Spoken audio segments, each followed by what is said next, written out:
તમે જોઈ રહ્યા છો સનસ્ટાર ન્યૂઝ, હર હંમેશ સત્યની સાથે નિર્ભય અડીખમ. અમદાવાદ શહેરમાં તારીખ 20/9/2025ના રોજ બનાવટી દસ્તાવેજ બનાવવાનો કેસ અમદાવાદ ગાયકવાડ હવેલી પોલીસ સ્ટેશનમાં નોંધવામાં આવ્યો છે.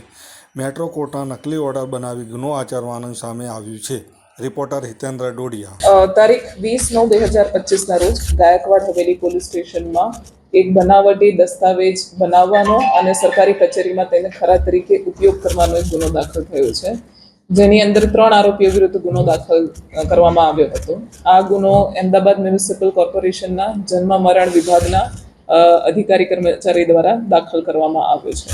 આની મૂળભૂત હકીકત એવી છે કે આના જે મુખ્ય આરોપી નંબર 1 હરિકૃષ્ણભાઈ પરમાર, એમના માતા જે તે વખતે 1988માં મરણ પામ્યા હતા અને મરણના દાખલામાં એમના માતાનું નામ ખોટું હતું.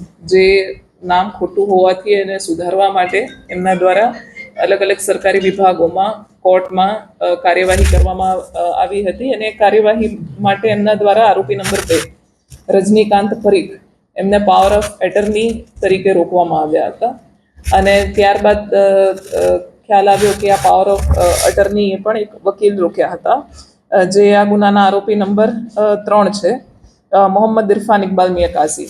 આ વકીલ દ્વારા આ મરણના દાખલામાં ફેરફાર થઈ જાય એના માટે એમણે નામદાર ચીફ મેટ્રોપોલિટન કોર્ટ નંબર 8 ના એ કચેરીનો એક ખોટો હુકમ બનાવ્યો અને જે તે વખતે કોર્ટમાં ફરજ નહોતા બજાવતા એવા કોઈક બનાવટી નામના જજના નામથી ઓર્ડર પાસ થયો હોય એવું દેખાતો એવો ઓર્ડર બનાવ્યો અને એ ઓર્ડર પછી એમણે આ મરણનો દાખલા સુધારવા માટે અમદાવાદ મ્યુનિસિપલ કોર્પોરેશનની કચેરીમાં સાચો છે એ તરીકે રજૂ કર્યો અને એ કોર્ટ ઓર્ડરના આધારે પછી એમણે મરણનો દાખલો સુધરાવી અને અરજદારને આપ્યો છે.